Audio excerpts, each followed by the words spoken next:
مرحبا بكم يا متابعين قناة كونتينيو من كل مكان. النهاردة صنعت لكم موعد مباراة الترجي الرياض التونسي وأس تونسي من طور 32 من دوري أبطال أفريقيا. قبل ما نبدأ لا تنسى الصلاة على النبي ومتابعتنا واشتراك واللايك والشير بأسرع وقت.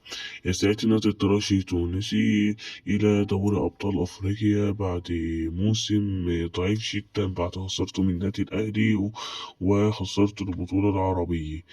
كما هذا ترتيب الترجي التونسي في الدوري التونسي: في المركز الأول الصفاقسي، وفي المركز الثاني والمركز الثالث الاتحاد المنستيري.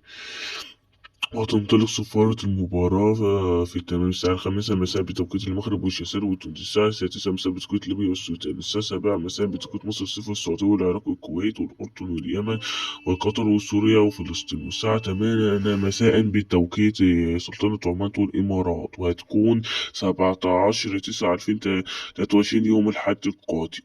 إلى قناة نقلة هي قناة تونس الرياضية، والسلام عليكم وأتمنى لكم مشاهدة ممتعة.